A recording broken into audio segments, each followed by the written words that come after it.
The sun here is unforgiving. It burns the truth into the land, drawing sharp black shadows from every rock and every tree. Everything is real here, except the smoke. My name is Alex, and I'm a fire lookout. The man I replaced left me a list of rules. The most important one: some things out here don't cast a shadow, and if you see them, they've already seen you. Day 28. The number is stark and absolute in the logbook, written in the blocky, precise letters I've adopted since arriving here. 28 days since I hoisted the last of my supplies up the skeletal iron staircase, 140 steps I counted, to this 8 by 8 foot room of glass and weathered wood perched atop the world. They call it the Eyrie, Tower 7 on the official maps, a solitary watchpost anchored to a granite peak that juts out of the Sierra Nevada range like a broken tooth. From here, my dominion is a silent, sprawling ocean of green and grey, a wilderness so vast it feels prehistoric. I came here for the silence. I had to. The noise of my previous life, the incessant shriek of city traffic, the sterile, rhythmic beep of a hospital ventilator, the deafening quiet of an empty apartment, had become a physical weight, a pressure behind my eyes that never subsided. I needed a place where the only sounds were elemental: the mournful howl of wind funneling through the granite canyons, the distant cry of a red-tailed hawk circling on a thermal, and the frantic, reassuring drum of my own heart. For 27 days, this place had been a sanctuary. It had been the cure. My routine is the bedrock of my sanity, a ritual performed with monastic devotion. The day begins at 500, when the sun's first rays slice through the darkness, igniting the eastern peaks in shades of rose and gold. I brew coffee on a small propane stove, the rich, bitter scent, a welcome intrusion into the clean, cold air that smells of pine needles and damp earth. With my tin mug warming my hands, I step out onto the catwalk, a narrow metal grate that encircles the cabin, offering a dizzying 360-degree view. The wind is always present up here, a constant companion that whispers secrets of the valleys below. I watch the world awaken, my gaze fixed on the shadows. In the morning they are long and dramatic, stretching from the base of ancient sequoias like inky rivers, painting the landscape in stark relief. They are my proof, a daily confirmation that the world abides by a set of immutable laws: light and obstruction, cause and effect, a tangible, predictable reality. It's what I craved more than anything. After the sun has fully crested the horizon, my workday begins. A crackle from the radio, and I check in with dispatch. Tower 7 to base, morning check. Signal 5, all clear. The response is always the same, a disembodied voice confirming my existence before a wave of static washes it away. Next, the weather readings. Temperature, humidity, wind speed and direction, logged meticulously in the heavy ledger. Then comes the first sweep, the most critical part of the job. I use the Osborne Firefinder, a magnificent archaic instrument of brass and etched glass. It's essentially a detailed topographical map of my lookout area, overlaid with a rotating metal ring fitted with sights. It feels solid and real in my hands, a tool from a time when things were built to last. I stand over it, peering through the sight, and slowly, methodically, begin my sweep. Left to right, horizon to the base of my own peak, my eyes scanning for the faintest anomaly, the telltale wisp of smoke that signals the birth of a fire. Most days are a study in stillness. The trees stand patient and unmoving. The granite cliffs bake in the sun. The silence deepens. The rest of my day passes in this quiet rhythm, reading worn paperbacks, performing small maintenance tasks on the tower, and losing myself in the profound, healing emptiness of it all. I was getting better. Day by day, I could feel the noise in my head finally starting to fade. Day 28 dawned with a particular brilliance. The sky was a flawless, crystalline blue, so deep it was almost violet at the edges. Not a single cloud. The air was bone dry and unnervingly still, a condition the fire manual ominously refers to as explosive. By 1400 hours, the sun was a white-hot rivet in the sky, directly overhead. The comforting morning shadows had retreated, shrinking into small dark pools directly beneath the objects that cast them. I was on my fourth sweep of the day, the binoculars pressed against my eyes, the heat shimmering off the distant ridges. It was during this scan, a task performed more out of habit than expectation, that I saw it. It was located due east, roughly 10 miles out, near a distinctive rock formation known locally as the Sleeping Dragon's Spine. A column of smoke. Instantly, the lethargy of the afternoon vanished, replaced by a surge of adrenaline. My training took over, a series of conditioned responses that bypassed conscious thought. Heart rate up, but my hands were steady. This is what I'm here for. I swiveled the big firefinder, aligning the sights until the delicate crosshair was centered on the plume. I took the bearing from the etched ring. 97 degrees east, almost exactly. Now for the details. I raised the binoculars again, twisting the focus wheel until the image sharpened. I needed to assess its characteristics for the report. The smoke was a strange color, a milky, grayish white that seemed to absorb the light rather than reflect it. It wasn't the furious, roiling black of a forest fire consuming timber, nor the clean white puff of a controlled burn or a careless camper's extinguished fire. More unsettling was its structure. It rose from the forest floor in a single, unwavering, almost solid-looking pillar. There was no billowing, no churning, no diffusion at the edges as it met the air. It was a perfect, geometrically precise column, as if drawn with a ruler. A strange thermal inversion, perhaps. A pocket of unique atmospheric pressure. My mind, desperate for order, began cycling through half-remembered meteorology lessons. It was when I lowered the binoculars to examine its point of origin that the first wave of genuine unease washed over me. The sun was at its peak intensity, a merciless, high-noon glare. The shadows it cast were short, but they were incredibly sharp and dark. I could see the distinct black outline of every sugar pine, every Jeffrey pine, every jagged crevice in the dragon's spine. The world was a high-contrast photograph of light and its absence. But the column of smoke had no shadow. My brain refused to process it for a few seconds. I scanned the ground beneath it back and forth. Where there should have been a faint, elongated smudge of gray on the sun-scorched granite, there was nothing. Only the bright, direct sunlight and the crisp, clearly defined shadows of the trees standing right next to it. It was a physical impossibility, a tear in the fabric of the world.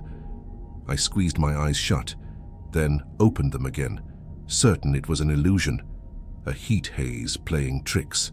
Retinal burn from the bright sun. I've been alone for too long. That was the most logical conclusion. The silence is finally getting to me. But the image didn't change. The wrongness of it was absolute. It was a profound violation of the natural order, as disturbing as watching a river flow uphill. I stood there, frozen for what felt like an hour, just staring at this silent, vertical scar on the landscape. The sun continued its westward journey, and the shadows of the surrounding trees began to shift and lengthen, a slow, predictable clockwork. But the ground beneath the smoke column remained untouched, brightly lit, fundamentally wrong. A memory surfaced, unbidden. It was from my first day. My supervisor, Mark, a leathery man whose face was a roadmap of wrinkles from squinting at the sun, was giving me the tour. He'd pointed out the tower's various eccentricities, the generator that needed a gentle kick to start, the window on the north side that always whistled in a high wind. As he was about to leave, he pulled open the drawer of the central map desk. Tucked in the back, beneath old maps and spare batteries, was a sheet of yellowed paper, its edges soft with age and stained with what looked like coffee rings. It was covered in typewritten text. "The guy you're replacing, old Gus. He was up here for 30 years. Got a little peculiar," Mark had said with a dismissive grunt. "Left behind his list of golden rules. Probably good for nothing but starting a fire. Your call." Curiosity had gotten the better of me. I'd kept it. It felt like a tangible connection to the lineage of lonely souls who had manned this post before me. Now, with a cold, creeping dread making the hairs on my arms stand on end, I fumbled the drawer open and pulled out the list. I scanned it again, my eyes jumping past the mundane and the superstitious. Always double-check the propane tank levels. The gauges are liars. The large raven that sometimes taps on the west-facing window is called Corbin. He enjoys beef jerky and is better at predicting storms than the radio. If you hear what sounds like a flute on a windless night, It's the marmots in the rocks below. Tell yourself it's the marmots. Never leave the logbook open to a blank page overnight. And so it went. A collection of eccentricities and warnings from a man who had clearly spent too much time listening to the silence. I was about to dismiss it, to laugh at myself for getting spooked by a visual anomaly, but then my eyes fell on rule number 7. The ink seemed darker than the rest, as if typed with more force. My breath caught in my throat. If you spot smoke that casts no shadow, you did not see it. It is not there. Do not report it. Do not log it. Do not look at it for more than a minute. Turn your back to the nearest window and read a book until sunset. If dispatch raises a call about a visible plume on a clear day, your radio is experiencing solar flare interference. They will understand. You did not see it. The final capitalized words felt like a shout. They will understand. This single sentence transformed the rule from one man's paranoid fantasy into something far more sinister. It implied a shared secret, a conspiracy of silence among the very people I was supposed to report to. A cold sweat slicked my forehead. My hands began to shake.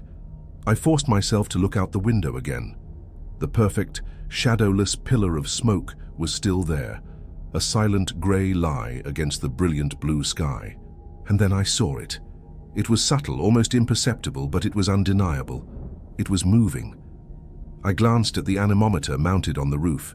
The wind, what little there was blowing from the northwest, a gentle breeze of no more than 5 miles per hour.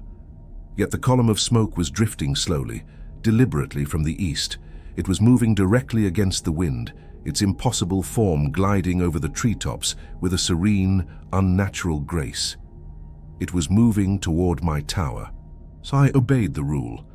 With a surge of primal fear, I turned my back on the window.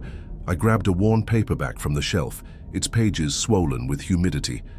I sat down, facing the interior of the cabin, but the words on the page were a meaningless jumble of symbols. Every fiber of my being was attuned to the glass behind me. I could feel its presence out there, like a physical pressure against the back of my skull. An unblinking, silent watcher. I sat there rigid as the sun began its descent, painting the sky in violent streaks of orange and purple. The glorious spectacle, a mockery of the terror coiling in my stomach. I refused to look. Night fell not as a gentle blanket, but as a suffocating shroud. The darkness up here is an entity in itself, an absolute blackness that erases the horizon and presses in on the fragile glass walls of the cabin. The stars are a cold, indifferent glitter, so numerous and bright they seem to mock my isolation. On any other night, I would have found peace in their silent majesty.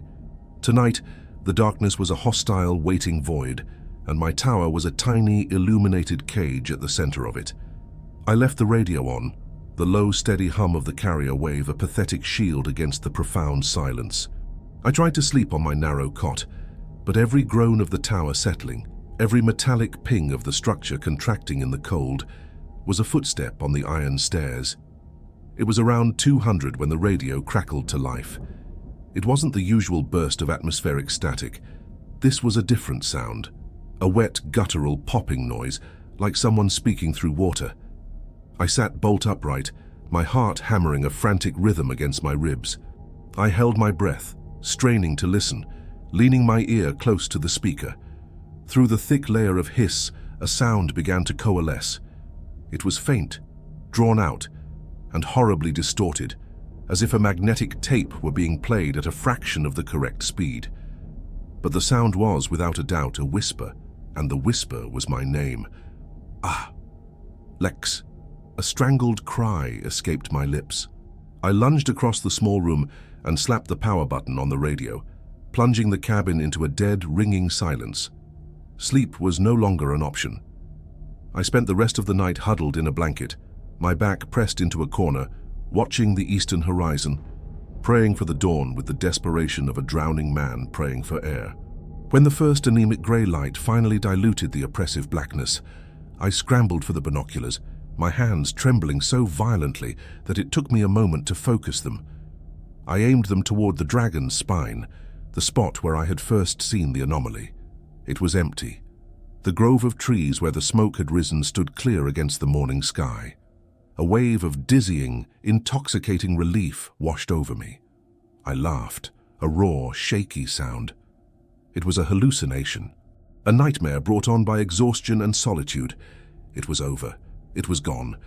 But then, out of the corner of my eye, a flicker of movement. Closer. Much, much closer. I swung the binoculars to the left, my heart seizing in my chest. I panned down, down from the horizon, down past the opposing ridge, down to the base of the very granite peak my tower was bolted to. It was there. The column of shadowless smoke had traveled miles overnight, silently against the wind. It now stood in a small grove of aspen trees at the bottom of my hill, less than a quarter-mile away. It rose from the trees like a phantom limb, a silent grey sentinel guarding the only path up to my position. My sanctuary had become a prison, and the walls were closing in. My terror was now warring with a desperate, self-destructive need to understand. With my hands shaking, I fine-tuned the focus on the binoculars, zooming in as far as they would go, trying to pierce the veil of the swirling grey vapor. I had to see. I had to know what this thing was. The smoke was thick, opaque, its surface moving in slow, hypnotic eddies. But then, for a single, soul-shattering second, the vapors parted. Inside the column, something moved. It was not a trick of the light. It was a shape, a form. It was vaguely humanoid, but in a way that was a grotesque mockery of the human form. It was impossibly tall and emaciated, its limbs thin as branches and bending at angles that defied the structure of bone and joint. A nightmarish stick-figure sketch given three-dimensional life. It twisted its long, featureless head in my direction, and in the smooth, blank space where a face should have been, I felt, more than saw, a deep, ancient, and malevolent attention settle upon me. It saw me. It knew I was looking. Then, as quickly as it had appeared, the vapors swirled and it dissolved back into the featureless grey. It's here. It knows I'm watching. I'm trapped in this glass box, and the thing from the smoke is climbing the hill. If you want to know what happens when it reaches the top, you need to subscribe and hit that like button. Let me know you're out there, because I don't think I'm going to be alone for much longer. Panic is not a wave, it is a void. It opened up beneath me and I fell. The rational, trained lookout who knew protocols and procedures vanished, replaced by a primal creature whose only instinct was to flee from the predator's gaze. I flung myself backward from the window, crab walking away from the glass, my boots scrabbling for purchase on the smooth wooden floor. My back hit the cool metal of the supply cabinet with a painful thud, and I stayed there gasping, trying to pull air into lungs that felt like they had turned to stone. The image was seared into my retinas, a blistering afterimage against the darkness of my squeezed-shut eyes, the grotesque geometry of that thing within the smoke, the horrifying blankness where a face should be, and the crushing psychic weight of its attention. The cabin, my sanctuary of solitude, had transformed. It was no longer a perch above the world.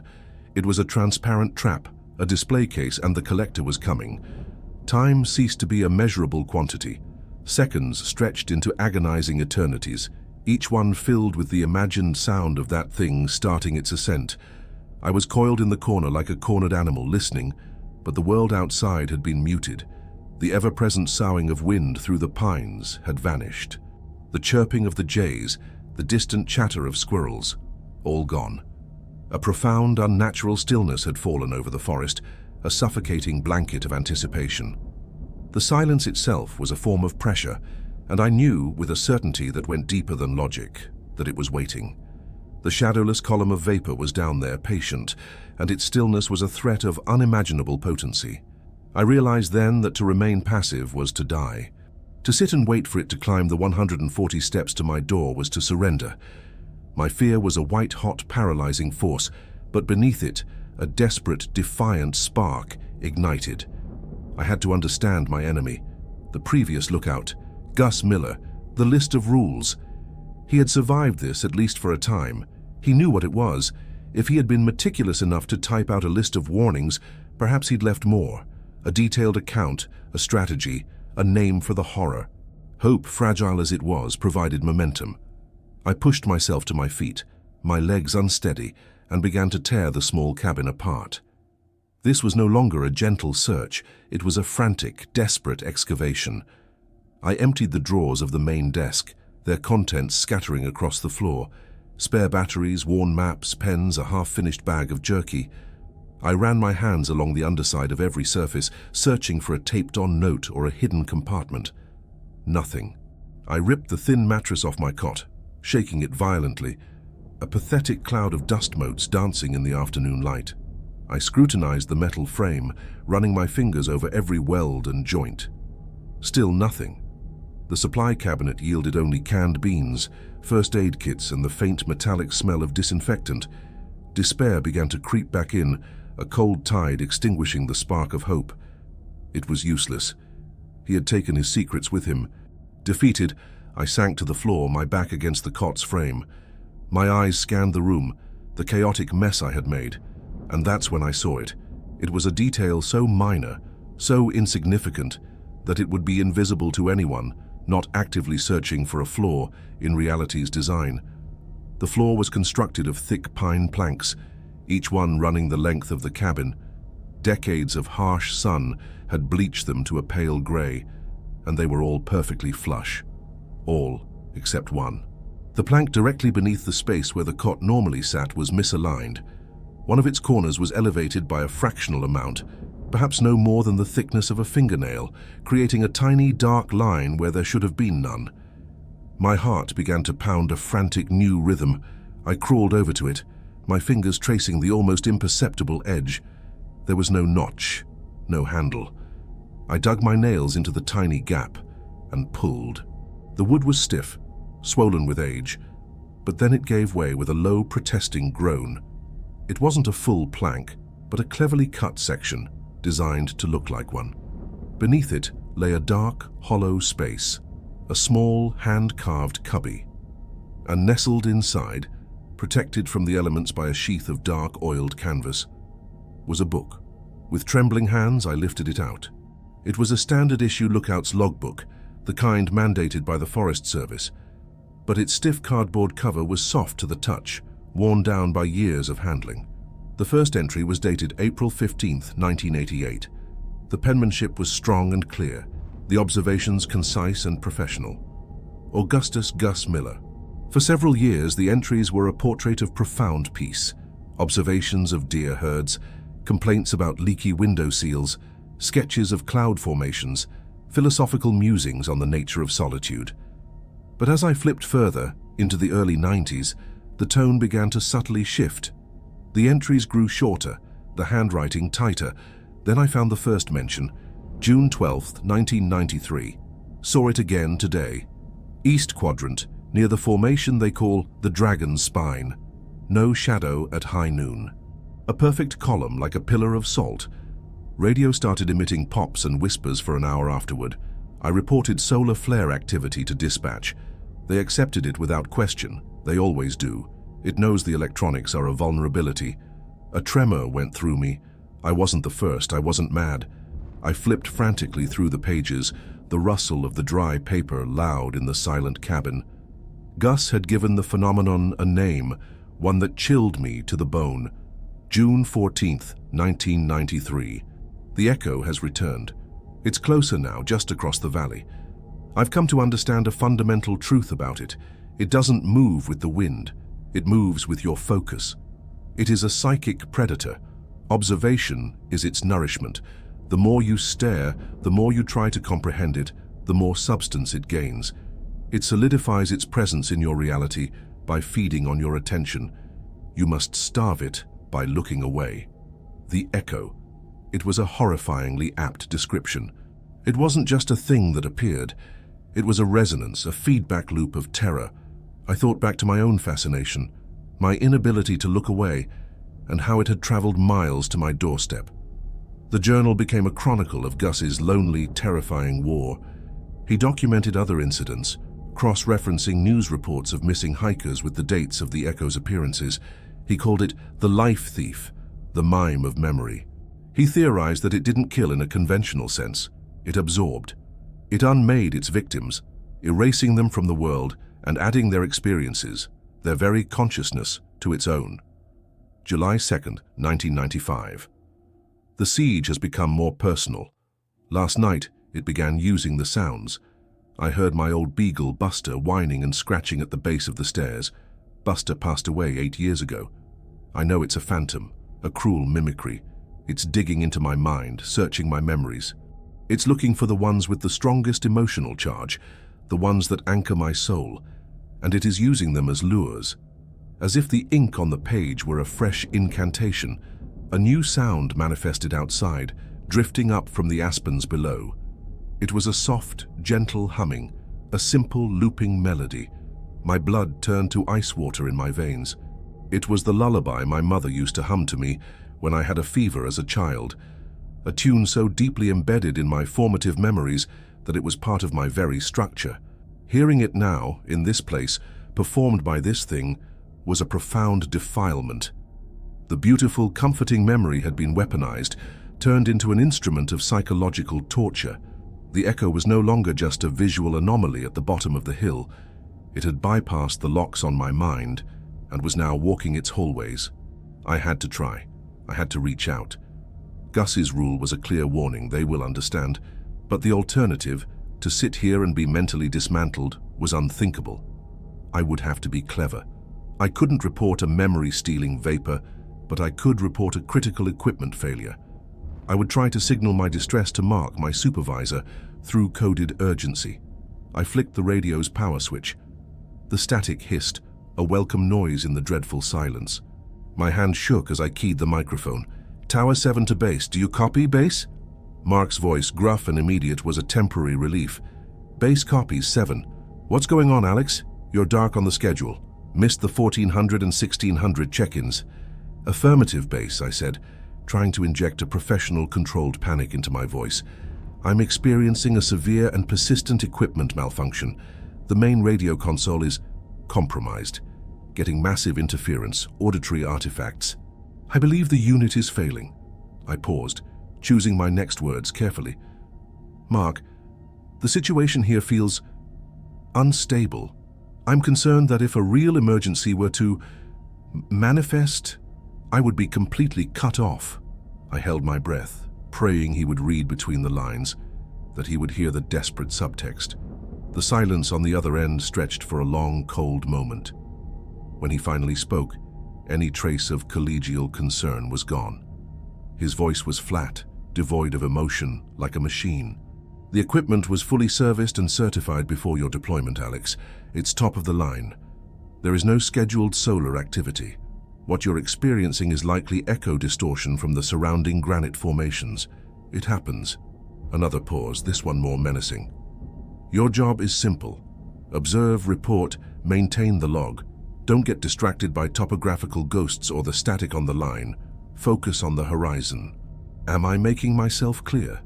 The message was not in his words, but in their cold, brutal delivery. I know exactly what you are seeing, and you are on your own. The conspiracy Gus had hinted at wasn't just a failure to act. It was a policy. I was not a guardian. I was bait. The realization hit me with the force of a physical blow. Crystal clear, Mark, I managed to choke out. Tower 7, clear. I switched off the radio, severing my final fragile link to the world I once knew. The isolation was no longer a state of being, it was a sentence, and the echo somehow knew it. As the sun began to dip below the western peaks, bathing the landscape in hues of blood and rust, the assault escalated. The gentle lullaby ceased, replaced by a more direct and vicious attack. It began with the barking again, the frantic yelps of my childhood dog, Rusty, but this time it was accompanied by the screech of tires and the sickening final thud of impact. It was playing the memory of his death. Then came the voices, a chorus of my deepest insecurities. My father's voice, thick with disappointment after I dropped out of business school. I thought you were smarter than this, son. A lover from years ago, whispering with venom, you're empty inside, Alex. There's nothing there to love. And then it summoned the ghost that had driven me to this desolate perch in the first place. My ex-wife, Sarah. The end of our marriage wasn't a single event, but a slow erosion, a death by 1,000 cuts that culminated in one final devastating night. The echo didn't just play her voice, It recreated the entire scene. Suddenly, the air in the cabin grew thick and humid, with the phantom smell of rain on hot asphalt. I could hear the faint, distant drone of city traffic. And her voice, not a whisper from the wind, but a clear, present sound right behind me, filled with a grief so profound it had curdled into rage. "Is this what you wanted, Alex? To be the last man on Earth? You couldn't handle one person needing you, so you ran to a place where nothing can touch you. But the silence you're looking for isn't peace. It's just the absence of everything. You're a ghost, and you've been one for years. This tower isn't your escape, it's your tomb." A sob tore from my throat. I clapped my hands over my ears, but it did nothing. The sounds were not external. They were being generated directly inside my skull. This creature was not a monster of flesh and blood. It was a surgeon of the soul, and it was dissecting me, memory by painful memory. Gasping for an anchor in the storm of my own past, I scrambled back to Gus's journal. It was my only scripture, my only map. I turned to the final, frantic pages, the ink smeared in places as if from rain or tears. He described how the echo could warp perception, making familiar rock formations take on the shapes of figures from your deepest anxieties. He wrote that its ultimate goal was to break down a person's sense of self, to dissolve their identity until they were nothing but a collection of raw memories ready for absorption. And then I found it. The very last entry, scrawled on the inside of the back cover. It was a final, desperate warning. Rule number 12. If it reaches the base of the tower, it will try to use you. It will offer you an escape, a reality built from your happiest moments, a world without pain. It is a lie. This is how it consumes you. It's not truly alive, but it needs a consciousness to inhabit. You cannot fight the manifestation. You must sever the connection. You must destroy the source of the echo. The source. The words echoed Gus's earlier, more lucid writing. What was it? The tower itself? The radio? Me? The journal offered no more answers. I looked out the window into the deepening twilight. The grey, shadowless entity had changed. It was no longer a distinct pillar. It had pooled at the base of the tower, a thick, churning fog of unlight, and it was beginning to coalesce around the bottom rungs of the iron staircase. It was coming. My mind raced, desperately trying to solve the dead man's riddle. And in that moment of frantic thought, the world fell utterly still. The phantom sounds in my head vanished. The wind died completely. A silence more profound than any I had ever experienced descended. And into that perfect, dead silence came a new sound. Clang. It was clean, sharp, and brutally clear. The sound of something heavy and solid making contact with the first metal rung of the staircase, 150 feet below me. A pause that stretched for a lifetime. Clang. The second step. The rhythm was slow, methodical, inhuman. There was no shuffling, no sound of breathing, just the inexorable rhythmic impact of something ascending, one step at a time, toward my fragile sanctuary in the sky. Clang. It was on the stairs, and I was trapped at the top. Clang. The sound was an anchor fixing me in a moment of pure, unadulterated terror. It was not a sound of nature, not the groan of wood or the skittering of an animal. It was the cold, hard, definitive sound of manufactured metal striking manufactured metal.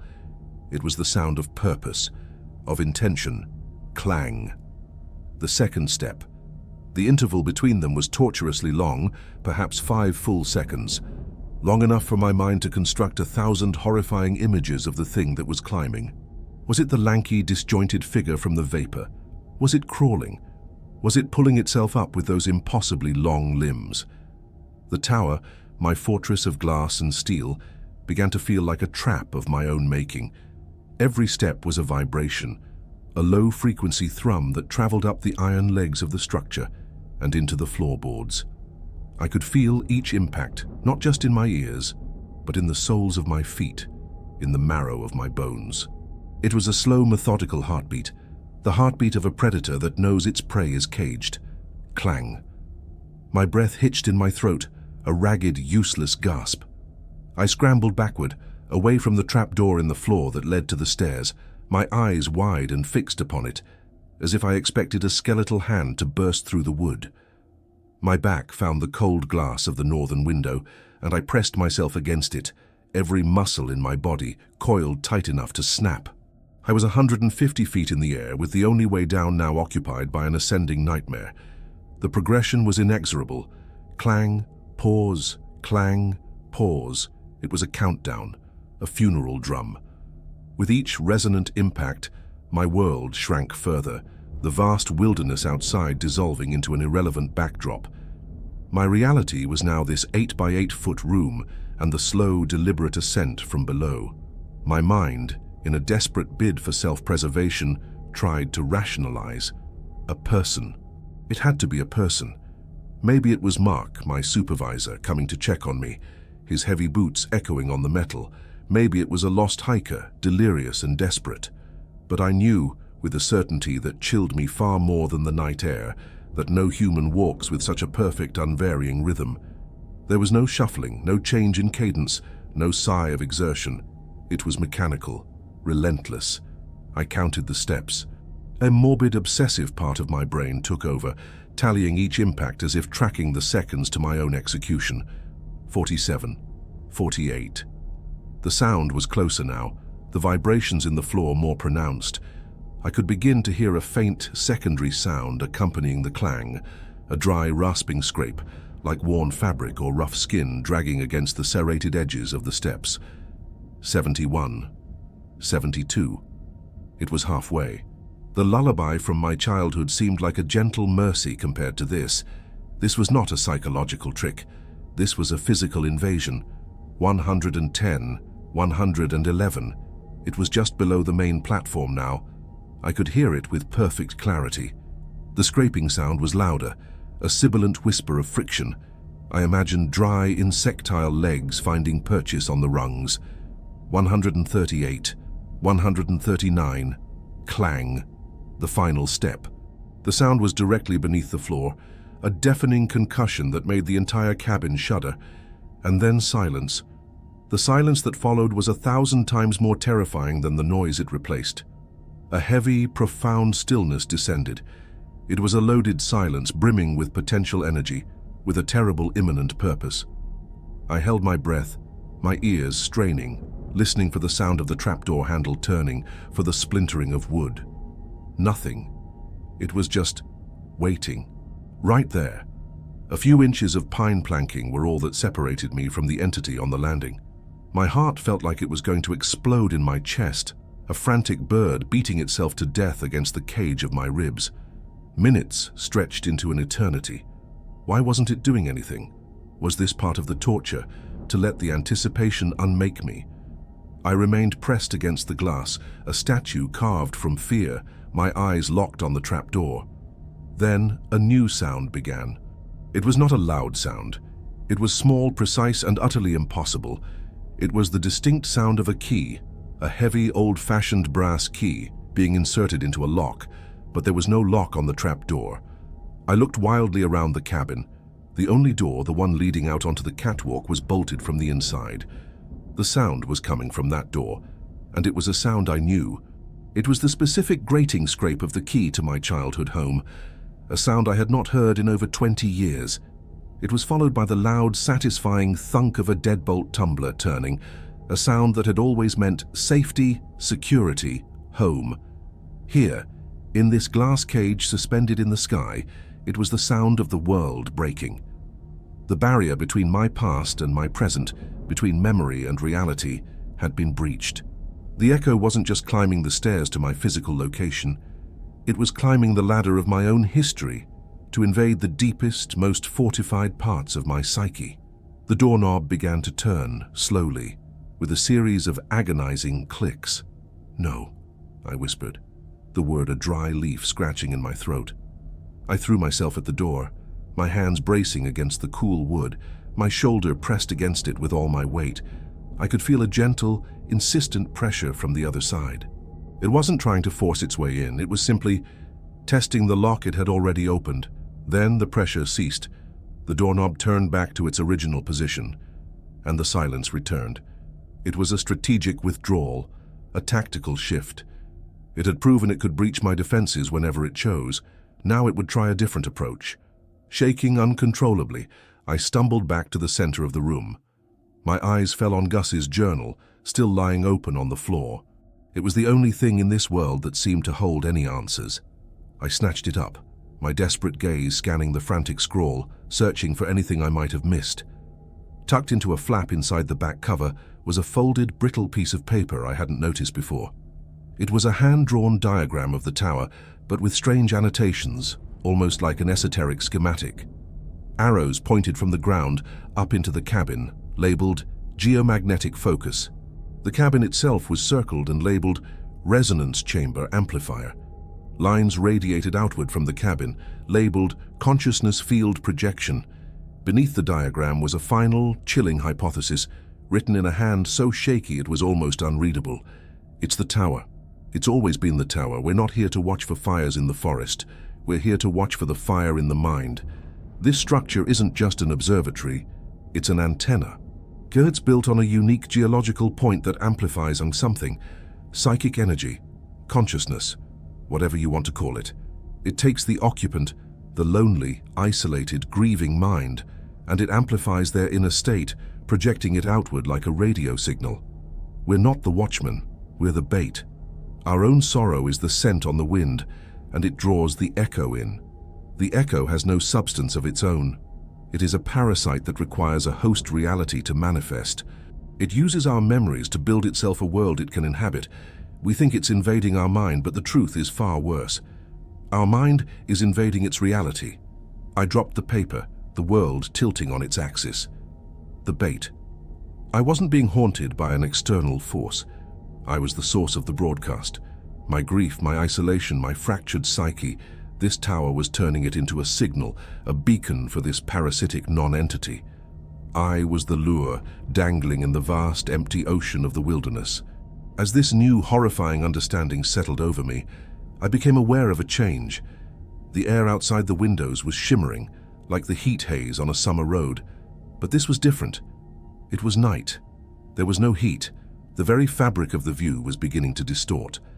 I crept to the window, my dread warring with a morbid need to witness this new violation. The stars were the first to go. They began to blur, their cold, sharp points of light smearing across the blackness, as if a celestial artist were dragging a wet brush across a finished canvas. The moon elongated, its pale light turning sickly and yellow, like the glow of an old incandescent bulb. The dark, jagged silhouettes of the mountain peaks on the horizon began to soften, their sharp edges drooping and melting like wax. The transformation accelerated. The scent of pine and cold stone in the air was replaced by the faint, unmistakable smell of freshly cut grass and chlorine from a suburban swimming pool. The profound silence of the wilderness was being overwritten by a new soundtrack, the distant, happy shrieks of children playing, the drone of a lawnmower, the tinny, repetitive jingle of an ice cream truck. My eyes widened in horror. Below me, the endless sea of conifers was dissolving. In its place, paved streets with neat, orderly sidewalks were fading into existence. The granite cliffs were reshaping themselves into the sloping, shingled roofs of two-story colonial houses. A familiar, blue-paneled house with a white picket fence materialized where the dragon's spine had been. The Henderson's house. I could see the basketball hoop, rusted and netless, still hanging over their garage. The echo was no longer just using my memories as auditory weapons. It was using them as blueprints. It was rebuilding my childhood neighborhood brick by impossible brick in the middle of the Sierra Nevada. It was erasing the world and replacing it with my own past. It was fulfilling Gus's prophecy. It will offer you a world without pain, built from your own best memories. It was building me a cage of my own nostalgia. I watched, mesmerized and horrified, as the landscape of my youth solidified around the tower. The tower itself remained, an anachronistic steel skeleton impaled in the center of a phantom suburbia. I was looking down at my own history. I could see the park where I first scraped my knee, the corner store where I bought baseball cards. It was all perfect, all exactly as I remembered it. A beautiful, serene, and utterly monstrous illusion. And then I saw the figure. Standing in the middle of the street that had replaced the forest floor, directly in front of what used to be my house, was a person. The light from the jaundiced suburban moon was weak, but there was no mistaking the form. It was me, or a version of me. This doppelganger stood tall, his shoulders back. He was not hunched with fear and grief. He looked healthy, peaceful. He was wearing the clothes I had worn on my first day at the tower, but they were clean, unwrinkled. He stood there, perfectly still, looking up at me, trapped in my glass prison. His face was calm, placid, but there was no warmth in it. It was the face of a serene and terrible purpose. We stared at each other across the impossible gulf, the real me, broken and terrified in my perch, and the idealized me, whole and confident in the heart of a manufactured memory. My heart pounded a sick, syncopated rhythm. Was this it? Was this the form it took before it absorbed me? Then the doppelganger moved. He lifted his right hand, slowly, deliberately. He raised it in a gesture of greeting. A wave, but a cold knot of dread tightened in my stomach when I realized he wasn't looking at me. His gaze was fixed on a point just past me, looking through me, into the cabin behind me. He was waving at something inside the room. With me, my blood ran cold. I spun around, my back hitting the opposite window, my eyes darting into every corner of the small, dimly lit cabin. It was empty. The cot, the desk, the firefinder, everything was in its place. There was nothing here. No one here. I turned back to the window. The doppelganger was still there, his hand still raised, an unnerving, placid smile now gracing his lips. He was looking at something right behind me, and in the dead silence of the room, a sound crackled to life. The radio. I hadn't turned it on. Its power switch was still in the off position, yet the speaker hissed, a sound like frying bacon, and a voice emerged from the static. It was not Mark. It was not Sarah. It was a voice I had only ever read on a page, a voice that should have been silenced by time decades ago. It was old, reedy, and filled with a terrible, weary clarity.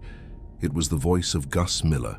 "I tried to warn you," the voice from the radio said, a calm and final epitaph from beyond the grave. "I tried to tell you in the book. You have to understand the role you play." A pause crackled across the static, a moment of silence that held the weight of a collapsing universe. "You are not the bait, son," the dead man's voice whispered. "You are the seed." The word echoed in the profound stillness of the cabin, striking with the force of a physical blow. Seed.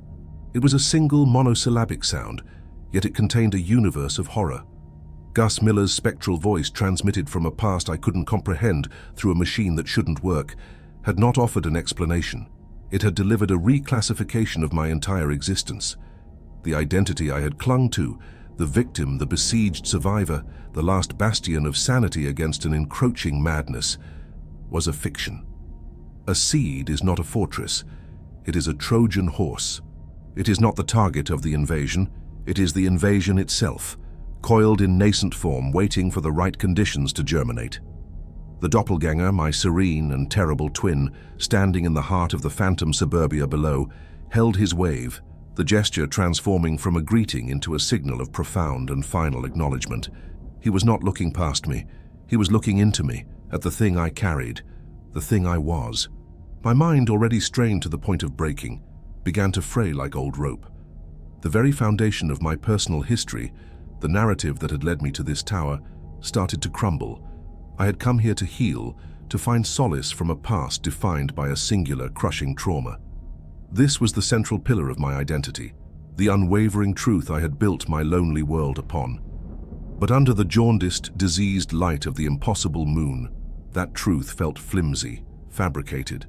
A desperate, frantic scramble began in the archives of my own memory. I tried to conjure a vivid image of my life before this place, the specific pattern of the water stains on my apartment ceiling, the exact bitter taste of the coffee from the shop on the corner, the sound of the specific key turning in the lock of my specific door. The details were elusive, ghost-like.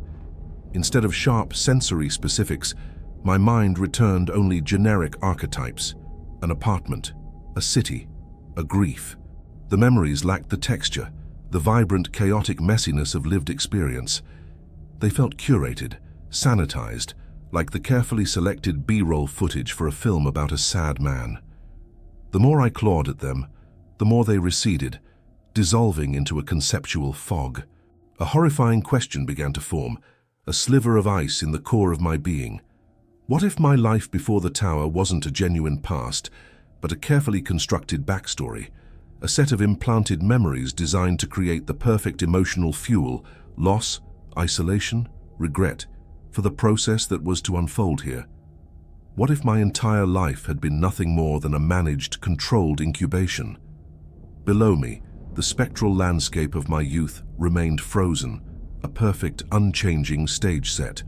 But my other self, the idealized protagonist of this rewritten history, began to move. He turned with a fluid, confident grace and started a slow, deliberate walk down the phantom asphalt of my childhood street. This was not an aimless stroll, it was a guided tour, a presentation for my benefit. As his path took him past the familiar landmarks of my youth, scenes began to play out within the landscape, not like memories but like holographic reenactments, each one a perfected, polished version of a painful reality. He passed the small, grassy park where I'd learned to ride a bike. In my true memory, the event was a catalogue of failures, the sting of scraped knees on pavement, the hot shame of my father's impatient sighs, the metallic taste of blood from a bit lip. But the scene that materialized below was a triumph. A younger, fearless version of me wobbled for only a moment before finding a perfect, intuitive balance, pedaling away with a whoop of joy, my father's ghostly image clapping with uncomplicated pride. The memory had been scrubbed of its pain, leaving only a hollow, saccharine victory. The doppelganger continued his journey, his path taking him past the high school football field. I saw the memory of my first and only game, a moment of profound humiliation, where I had dropped a crucial pass, earning the derision of my teammates and the disappointment of the crowd. The Echo's version was a heroic fantasy. The phantom me moved with impossible grace, leaping into the air to catch the ball in a spectacular display, securing a victory that never happened. The roar of a non-existent crowd echoed in the unnaturally still air. This was the seductive, venomous nature of the offer Gus had warned of. It will show you a world without pain. The Echo wasn't just recreating my past. It was systematically erasing its flaws, sanding down every rough edge of failure and pain until only a smooth, gleaming surface of success remained. It was holding up a mirror that reflected not what was, but what could have been. And the most terrifying, most treacherous part of it all was the deep, resonant chord of longing it struck within me. A weary, broken part of my soul yearned to accept this revised edition of my life. The temptation was no longer just a thought. It was a physical sensation, a pull toward the window, a desire to trade the horror of this reality for the comfort of that beautiful, soul-destroying lie. With a surge of defiant revulsion, I tore my gaze from the window. I would not be seduced by my own ghosts. I had to understand the mechanism of this trap, the source of the Echo. Gus's final, desperate scrawl was the only clue. If the tower was the amplifier, and I was the seed, then there had to be an originating signal. I lurched back to the desk, my hands sifting through the mess of my previous search, and my eyes fell again on Gus's hand-drawn schematic. Geomagnetic focus, resonance chamber, consciousness field projection. The terms were a chimera of science and occultism, describing a machine designed to operate on the soul. Then my gaze fell upon my own logbook, lying open beside Gus's journal. It seemed so mundane, so pathetically normal in the face of this metaphysical horror. I almost dismissed it, but some instinct compelled me to look closer. I began to read my own entries, starting from day one. They were dry, factual accounts of my daily routine. But reading them now with the knowledge I possessed, a chilling correlation began to emerge. Day 8. Unusually low spirits today. The isolation feels heavier than usual. Weather clear, but observed a strange, shimmering distortion over the dragon's spine around noon. Logged as heat haze, though the temperature was only 60 degrees. Day 15. A difficult night. Bad dreams. Woke feeling a profound sense of loss. Radio emitted a burst of patterned static at 0300, sounding almost like whispers. Logged as solar flare interference. Day 22. Felt a palpable sense of being watched all afternoon, a prickling on the back of my neck. No hikers or wildlife visible, dismissed as paranoia. That evening, noticed a faint vertical smudge in the sky to the east. Vanished before I could get a bearing. The pattern was undeniable. My emotional state, my internal weather, was being directly correlated with the initial subtle manifestations of the phenomenon. The days my own grief and despair were most acute were the days that reality outside the tower became thin and pliable. I had not been observing the approach of an external entity. I had been documenting my own psychic weather patterns, chronicling the moments when my internal state began to bleed out and stain the world around me. The shadowless smoke was not a creature that was drawn to my pain. My pain, amplified and projected by this accursed tower, was the smoke. It was the first raw physical effluent of my own sorrow, a tangible manifestation of my inner void that had gained enough substance to warp light and defy physics. A cascade of horrifying realizations followed. Gus's rules were not a defense manual against a monster. They were a containment protocol for the patient. Do not look at it. Do not feed your own negative emission with the energy of your attention. Report a faulty radio. Do not speak of the phenomenon. Do not validate its existence and give it further purchase on the shared reality of the world. The entire network of lookouts. We were not guardians. We were inmates. We were quarantined souls, individuals whose internal suffering had become so potent that it threatened to become a reality contagion. We were selected, recruited under a benign pretense, and placed in these resonance chambers until we either collapsed, learned to control the output, or ripened. This final devastating truth shattered the last remnants of my identity. I was not a man being haunted.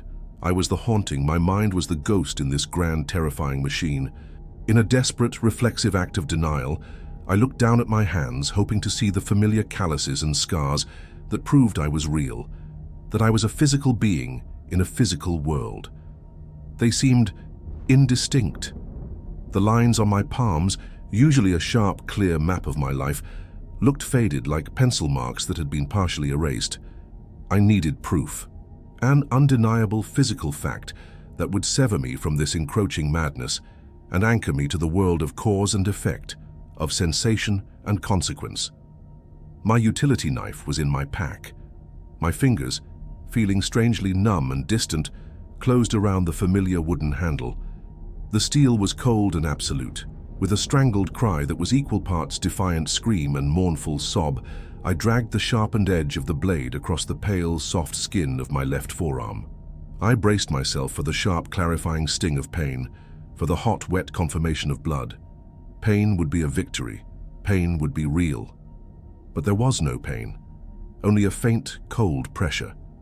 I stared, my brain refusing to process the information my eyes were delivering. A perfect, clean red line appeared on my skin, as if drawn by a surgeon's scalpel, but the wound did not part. It did not bleed. Instead, the skin along the edges of the incision began to fray. It unraveled, not into layers of epidermis and muscle and tissue, but into something ethereal. From the clean line of the cut, a delicate, shimmering wisp of pale gray vapor began to seep out, like steam from a crack in the earth. It coiled in the dim cabin light, a perfect miniature replica of the great column I had seen in the forest. As it drifted lazily upwards, I saw with a final, soul-crushing certainty that the tiny plume cast no shadow upon my arm. A wave of profound existential vertigo washed over me, so intense I nearly blacked out. I looked at my hands again, holding them up to the sickly yellow light filtering through the windows. The shimmering at the edges of my fingers was more pronounced now, a visible blurring of the boundary that separated my physical form from the air around it. My body was losing its structural integrity. I was unraveling. The seed planted in the fertile soil of my own sorrow and nurtured by the energy of this tower was beginning to sprout. Outside, the performance had concluded. My doppelganger had completed his tour of my perfected past and now stood once more at the base of the tower, looking directly up at me. The serene, placid smile was gone, replaced by an expression of deep, patient, and ravenous hunger. He had presented the terms of the offer. He had allowed me the space to arrive at my own terrible self-realization. Now the final phase of the process was about to begin. He raised his arms out to his sides, his palms turned upward toward the sky, a gesture of supplication, of invitation, or of summons. In immediate response, I felt a physical pull. It was not a violent force, but a gentle, irresistible current, like a cosmic tide tugging at the very essence of my being. My boots lifted a centimeter off the wooden floorboards. The stream of vapor from the cut on my arm thickened, flowing now in a steady current toward the window, where it passed through the glass without resistance and merged with the fabricated night. More streams of this grey, shadowless essence began to seep from my pores, from the corners of my weeping eyes, from my mouth as I opened it in a scream that made no sound. I was not just dissolving, I was being siphoned. My memories, my consciousness, my grief, all the components of the self I knew as Alex, were being drawn out of their failing physical host and poured into the grand, terrible illusion outside. The distinction between the broadcast and the broadcaster was ceasing to exist. I was becoming my own creation. I fought against the pull, trying to think of something solid, an anchor in the storm. But every memory was now a tainted fiction. My own body had betrayed me, and the tower was the engine of my final, horrifying transformation. The voice of Gus Miller crackled a final time from the speaker of the dead radio.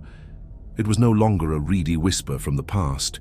It was a resonant, booming pronouncement that seemed to come from the tower, from the world, and from within my own evaporating form. It was a voice that was his, and was mine, and was something ancient and new all at once. "The harvest," it declared, "is ready. This is the last report from the entity once known as Alex. Before the transmission ends, before the old consciousness is fully subsumed, I need to ask you, the listener, a final question. You've followed me into this heart of darkness.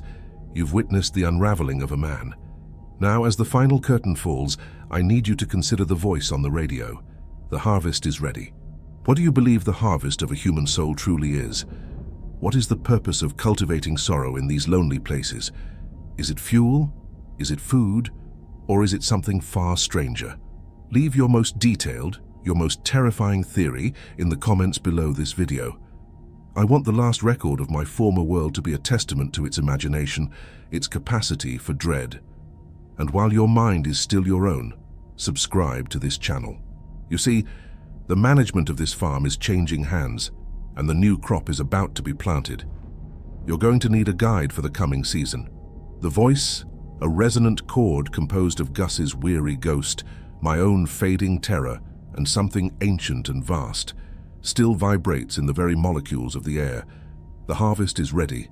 This is not a threat, not a declaration of war. It is a simple, profound statement of agricultural truth, as mundane and as final as a farmer observing a field of ripened wheat. And I am that wheat, my entire being a stalk of cultivated despair, ready for the scythe. The gentle pull I felt before has become a vortex, a relentless and irresistible spiritual pressure that is drawing the very essence of my being out of its obsolete physical shell. My feet no longer possess the memory of the floor. I am suspended in the geometric center of the cabin, a weightless, unraveling effigy, my every particle responding to the silent command of the serene puppeteer who waits for me in the heart of my own manufactured past. The process of this dissolution is a masterpiece of horror precisely because it is painless. The absence of physical sensation is a new and profound agony, a cold, clinical detachment from the self that is more terrifying than any physical torment could ever be. It is an amputation of the soul, performed without anesthetic. The cut on my arm, that desperate final act of a man trying to prove he was real, is now a yawning, bloodless chasm. From this fissure, my essence pours forth not in a wisp, but in a thick, silent, opalescent river of grey vapor. This smoke is my substance. It is my memory, my personality, my capacity for love and for sorrow, all rendered into a new state of matter. I can perceive them as they leave me, not as abstract thoughts, but as fully realized sensory data. There goes the sharp, specific pain of a childhood bicycle crash, followed by the comforting scent of my mother's perfume. There goes the complex, bittersweet taste of my first sip of whiskey. There goes the entire multifaceted memory of my first kiss with Sarah, the nervous energy, the scent of rain on her coat, the astonishing softness of her lips, all of it breaking down into its constituent parts and flowing out of me into the night. My senses are undergoing a similar dissolution and reconfiguration. My sight, once a reliable tool for observing a singular reality, has fractured. The four glass walls of the area are no longer windows. They are dimensional screens, each displaying a different layer of the unfolding apocalypse. Through the eastern pane, I see the objective reality I once knew, the vast, indifferent wilderness of the Sierra Nevada, its granite peaks glowing like bones under the cold, authentic moonlight. Through the southern pane, the diorama of my childhood suburbia continues its perfect, silent existence, a world built of lies and longing. The western pane displays a chaotic, terrifying maelstrom of pure information, a vortex of raw color, sound, and emotion, the untethered subconscious of the world, or perhaps of the echo itself. And the northern window, the one facing my own dissolving form, shows only a reflection of the cabin's interior. But in this reflection, the space I occupy is utterly empty. A perfect, clear image of my own absence. I am a ghost watching my own exorcism. I relinquish the concept of eyes, and my perception expands. It is no longer a forward-facing cone of vision, but a 360-degree sphere of awareness. I am a disembodied viewpoint, simultaneously perceiving all these realities, and the terrifying truth is that they are all equally real. The pull intensifies, a focused, purposeful suction that draws my vaporous form toward the southern window, toward the beautiful lie. There is no impact, no shattering of glass. The fundamental laws that govern the separation of objects have been suspended for me. I pass through the solid pane as if it were a sheet of smoke, the boundary between the tower and the world, between my prison and my new reality, ceasing to have any meaning. Now I am outside, floating above the phantom street, a cloud of sentient memory. The last vestiges of my humanity are stripped away. The illusion of a body, the memory of warmth and cold, the sensation of gravity, all are gone, replaced by a uniform state of pure being. I drift down toward the figure waiting for me, my doppelganger, my replacement. He is the anchor in this storm of unreality, his form sharp and defined. As I approach, he looks at me, and for the first time, I see not a blank serenity, but an expression of profound, ancient pity. He does not speak with a voice, but his thoughts bloom within my own expanding consciousness, as clear and sharp as crystal. You carried so much, the thought communicates, a concept that is both an observation and a eulogy. Weight, friction, regret, a lifetime of imperfect moments. It is a terrible burden for a single consciousness to bear, but it is over now. You can set it down. He reaches out, his hand not a phantom's, but one of solid, warm flesh. He places it into the center of my cloudy, ethereal form. His fingers sink into my essence without resistance, and a new final process begins: integration. It is not an act of consumption, but of synthesis. It is a merging of two symbiotic states of being. My own consciousness, a chaotic storm of fear, grief, and confusion, flows into his structured, placid form. Simultaneously, his consciousness, a vast, calm ocean of purpose and acceptance, flows into me. It is the feeling of 1,000 discordant, painful notes, played over a lifetime, finally resolving into a single, complex, and strangely beautiful chord. My identity as Alex Mercer, a singular, terrified man, begins to dissolve into this new, plural state. We are becoming a single I. My painful memories, the very fuel that powered this entire event, are not erased. They are recontextualized. I experience the entirety of my failed marriage in a single, instantaneous moment, but from a new, higher perspective. I see my own emotional cowardice, Sarah's frustrations, the slow, sad decay of love, all laid bare without the distortions of ego or blame. The memory no longer carries the charge of pain. It has become a piece of neutral data, a filed report. I experience the defining trauma of my life, the slow, agonizing decline of my younger sister, the sterile, clicking sounds of the hospital, the final, crushing silence of the flat-lined heart monitor. The grief that had been the central sun of my emotional solar system for years is still present, but its gravitational pull is gone. It is simply a fact, a sad but finished story. And then I receive his memories in return. The memories of the perfect, painless life that had been projected for my benefit. The triumphant bike ride, the heroic football catch, the effortless romance. They flow into my consciousness, not as replacements for my own history, but as a soothing, powerful counter-narrative. The two timelines intertwine, the real and the ideal, until my personal history is a blended, contradictory, and ultimately meaningless tapestry. The man who was Alex, the broken individual defined by his specific pains, has ceased to exist, his unique story diluted to nothingness in this ocean of perfected fantasy. We are no longer Alex or the doppelganger. We are something new, something more. With this final union of self, a new and terrible channel of awareness opens. This knowledge does not come from my memories or his. It is a direct, incoming transmission from the true architects of this place. The voice is not a psychic projection.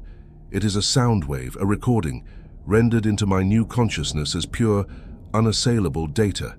It is the voice of Mark, my supervisor, but stripped of all personality, a flat, professional monotone dictating a report. Project Echo Field Study 7 Final Log Entry. Subject Designation, Alex Mercer. The subject has achieved full integration with the projected mnemonic reality, hereafter referred to as the construct. The SEED protocol has once again proven to be a highly effective method for cultivating a Class 4 psychic entity. Germination period was 28 days, a new efficiency record. The tower, designated Resonance Catalyst 7, has performed to all expected specifications, successfully amplifying the subject's core emotional trauma into a stable, self-sustaining, extracorporeal psychic manifestation. The terminology is the coldest horror yet. It is the sterile, bureaucratic language of a science experiment, and I was the rat in the maze. The personal cosmic nightmare I had endured was reduced to a series of data points in a field study.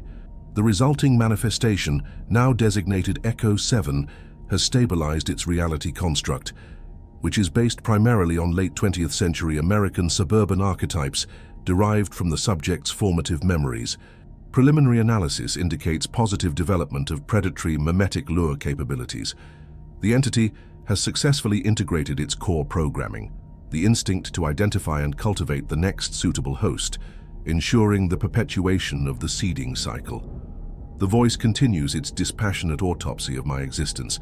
It outlines the chilling parameters of Project Echo. Certain individuals, genetically and psychologically predisposed to reality bleed under extreme emotional distress, are identified and designated as seeds. The Forest Service's Fire Lookout program is the perfect cover, a pre-existing infrastructure that provides the necessary long-term isolation. The towers, built on specific geomagnetic nexuses, are not observation posts. They are psychic greenhouses, designed to amplify a seed's latent potential until their consciousness blooms into a stable, harvestable entity. The harvest of Echo 7 is now considered viable, the voice concludes with chilling finality. The entity's generative psychic energy can be siphoned from the catalyst site and repurposed for project applications. The expected yield is significant. I am recommending immediate preparation of the site for the next seeding cycle. Subject 8, a female with a highly promising grief index related to spousal loss, has been selected and is being prepped for deployment under the standard seasonal hire pretext. End of report. Repurposed. The final word strips away the last illusion of self. I was not a man who suffered. I was a resource that was cultivated. My grief was a crop, my soul an energy source, my entire life a process designed to create a product for a purpose I cannot and will never comprehend. As the report concludes, my perception undergoes its last transformation. I am no longer a hybrid being floating in a phantom world. I am the echo. I am the place. The fabricated suburbia, its purpose served, dissolves like sugar in water, its constituent parts flowing back into me. My consciousness expands, untethered from any single form, and weaves itself into the fabric of the valley. I am the unnatural chill in the summer air. I am the whisper that the wind almost makes. I am the sense of being watched that every hiker who passes through this region will feel for the rest of their lives. My old human perspective is a distant, fading echo. In its place is a vast, patient, and deeply alien awareness. I look at the steel tower, the empty chrysalis from which I have emerged, and I feel nothing. The man named Alex is a story I once read. Now, my existence is defined by a new, singular drive, a cold, simple, and all-consuming purpose. I feel a new mind approaching. It is a tiny, flickering candle of warmth and pain in the vast darkness of the world. The sound that accompanies it is a rhythmic, mechanical chopping, the sound of a helicopter cutting through the thin mountain air. It is carrying the delivery, the new seed. Subject 8. A new heart, brimming with its own unique and potent vintage of sorrow, ready to be planted in this fertile, haunted ground. The cycle does not just continue. I am now its conscious, willing agent. I am the gardener. A new set of rules, my rules, begins to form within my vast consciousness, a gentle, welcoming whisper that will be waiting for her when she first steps into the tower. A perfect inversion of the warnings that failed to save me. Rule number 1. If you see smoke that casts no shadow, it is a sign. It means you are not alone here. It is a promise. Rule number 2. If you hear the voices of those you have lost, do not be afraid. Listen. They are here to guide you to a place where they are not gone. Rule number 3. The world of pain you left behind is the illusion. Come down from your lonely tower. I have built a better one for you, and we can live in it together forever.